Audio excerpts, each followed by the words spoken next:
Hello बच्चों, let's read the question. The question says if the standard electrode potential of MnO4 minus to Mn2 plus and MnO2 to Mn2 plus are 1.51 volt and 1.23 volt respectively, the standard potential of MnO4 minus to MnO2 is.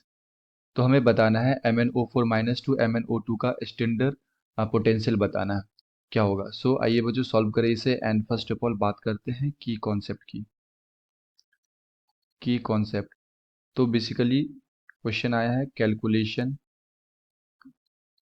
Of standard electrode potential and हमसे पूछा जा रहा है MnO4 minus two MnO2 के लिए standard electrode potential. तो हम लोग क्या करेंगे, सबसे पहले इसका रिएक्शन लिखें. तो हमारे पास है MnO4 माइनस, इससे जा रहा है ये MnO2 के अंदर. तो अगर मैं इसे बैलेंस करूँ तो यहाँ पे कितना ऑक्सीजन है, 4, और इधर 2 ऑक्सीजन है. तो हमें यहाँ पे 2 मॉलिक्यूल्स ऑफ H2O ऐड करना होगा.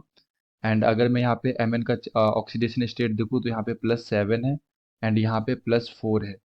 तो यहाँ पे क्या हो रहा है, रिडक्शन हो रहा है. यहाँ पे +7 से +4 में जा रहा है, यानी कि चार्ज इसका डिक्रीज हो रहा है, तो ये रिडक्शन होगा हमारा. तो यहाँ पे हमारे पास कितना हाइड्रोजन है, 4 हाइड्रोजन है. तो हमें लेफ्ट साइड में 4H+ इंट्रोड्यूस करना होगा एंड यहाँ पे 3 इलेक्ट्रॉन भी हमें ऐड करना होगा. तो ये हमारा रिक्वायर्ड रिएक्शन, हमें ये रिएक्शन फॉर्म करना है. एंड हमें गिवन कौन सा रिएक्शन दे रखा है, यहाँ पे हमें दे रखा है MnO4 minus two Mn2 plus का. तो ये रिएक्शन अगर मैं लिखूँ तो हमारे पास क्या है, MnO4 माइनस, ये जा रहा है Mn2 प्लस में. तो बेसिकली ये +7 से +2 में जा रहा है. Mn का ऑक्सीडेशन स्टेट +7 है और ये +7 से +2 में जा रहा है. तो अगर मैं सबसे पहले इसे बैलेंस करूँ तो यहाँ पे 4 ऑक्सीजन है, तो यहाँ पे मुझे 4H2O ऐड करना होगा एंड लेफ्ट साइड मुझे 8H+ ऐड करना होगा और साथ में 5 इलेक्ट्रॉन ऐड करना होगा क्योंकि +7 से +2 जा रहा है, तो 5 इलेक्ट्रॉन ऐड करना होगा. तो ये मेरे पास हो गया फर्स्ट इक्वेशन. इसका हमें E0 का वैल्यू दे रखा है. सेकेंड में हमारे पास MnO2 to Mn2 plus, MnO2 इससे जा रहा है ये Mn2 प्लस के अंदर. तो ये जो हमारा रिएक्शन होगा ये होगा MnO2, ये जा रहा है Mn2 प्लस के अंदर. और यहाँ पे 2 ऑक्सीजन है, तो हमें यहाँ पे 2H2O ऐड करना होगा और लेफ्ट साइड हमें 4H+ ऐड करना होगा बैलेंस करने के लिए. एंड अगर मैं यहाँ पे ऑक्सीडेशन स्टेट देखूँ तो यहाँ पे कितना है, +4 है. +4 से ये +2 में जा रहा है, तो मुझे लेफ्ट साइड 2 इलेक्ट्रॉन भी ऐड करना होगा. तो ये हमारा क्या है, सेकेंड इक्वेशन. तो मैं क्या कर रहा हूँ बच्चों, मैं फर्स्ट इक्वेशन में से सेकेंड इक्वेशन माइनस करूंगा. ये हमारे पास है फर्स्ट इक्वेशन, और ये फर्स्ट इक्वेशन से हम लोग क्या करेंगे, सेकेंड इक्वेशन को माइनस करेंगे तो हमारा रिक्वायर्ड रिएक्शन बन जाएगा. तो हमारे पास फर्स्ट इक्वेशन है फर्स्ट माइनस सेकेंड. तो हमारे पास फर्स्ट क्या है, MnO4 minus +8H+ +5 electron gives Mn2 +4H2O. और सेकेंड इक्वेशन है हमारे पास MnO2 +4H+ प्लस में 2 इलेक्ट्रॉन गिव्स Mn2 प्लस में 2H2O. इस दोनों को क्या करना है, माइनस करना है. तो ये हमारा माइनस, ये भी माइनस हो जाएगा, ये भी माइनस, माइनस एंड माइनस.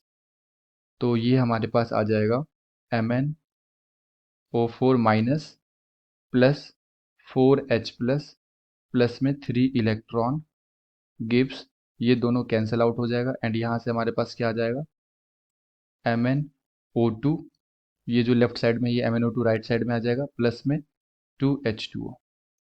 तो ये फॉर्म हो गया हमारा रिक्वायर्ड रिएक्शन. ये हमारा रिक्वायर्ड रिएक्शन है जिसको मैं इक्वेशन थर्ड बोल रहा हूँ. ओके, ये इक्वेशन ही हमें बनाना था, ये वाला इक्वेशन. अब क्या करना है, अब हम लोग एक रिलेशन जानते हैं डेल जी का, है ना, E0 के साथ. तो हम लोग क्या लिख सकते हैं यहाँ पे, इक्वेशन थर्ड के लिए डेल G0 ऑफ 3 ये किसके इक्वल है. हम लोगों ने क्या किया, फर्स्ट में से सेकेंड को माइनस किया. So del G0 of 1 minus del G0 of 2 किया। और डेल जी का रिलेशन क्या होता है, हम लोग क्या लिखते हैं यहाँ पे, N F E naught of 3 minus N F E naught of 3 equal to minus N F E naught of 1 minus N F E naught of 2। So यहाँ पे हमारे पास n का मतलब होता है जो टोटल इलेक्ट्रॉन एक्सचेंज हुआ है। तो थर्ड इक्वेशन में कितना हुआ है, यहाँ पे हमारे पास 3 इलेक्ट्रॉन है थर्ड इक्वेशन के लिए। सो हम लोग यहाँ से लिख सकते हैं minus F 3 E naught of 3 equal to, यहाँ से हम लोग क्या करेंगे बच्चों, इसे थोड़ा सा सॉल्व करेंगे तो ये हमारे पास आएगा minus N F E naught of 1 minus minus plus N F E naught of 2। लिख सकते हैं minus F 3 E naught of 3 is equal to, और यहाँ से माइनस एफ क्या करें, कॉमन ले ले। तो जैसे माइनस एफ कॉमन लेंगे तो यहाँ पे हमारे पास आ जाएगा n E naught 1 minus n E naught of 2। Minus F cancel out हो गया, तो लिख सकते हैं 3 E naught of 3 is equal to n, यानी कि पहले इक्वेशन में जो इलेक्ट्रॉन एक्सचेंज हुआ है ये 5 हुआ है, इनटू में ई नॉट हमें दे रखा था 1.51 माइनस ऑफ सेकेंड रिएक्शन के लिए टोटल इलेक्ट्रॉन एक्सचेंज हमारे पास कितना है 2, एंड इसका ई नॉट दे रखा है 1.23। सो यहाँ से हम लोग लिखेंगे 3 E naught of 3 is equal to, ये मल्टीप्लाई होने के बाद आ जाएगा 7.55 minus 2.46। So 3 E naught of 3 is equal to, ये आ जाएगा 5.09। सो ई नॉट ऑफ 3 हम लोग यहाँ से क्या लिख सकते हैं, E naught of 3 equal to 5.09 divided by 3, जो कि आता है हमारा 1.69, और जिसको हम लोग अप्रॉक्स 1.7 लिख सकते हैं वोल्ट। तो जो हमारा ई नॉट ऑफ 3 का वैल्यू आ रहा है वो कितना आ रहा है 1.7 वोल्ट। तो अगर मैं यहाँ से ऑप्शंस को चेक करूँ तो हमारा बी ऑप्शन में दे रखा है 1.7। So the appropriate answer is option number B. I hope you will be understood it well. Best of luck. Thank you.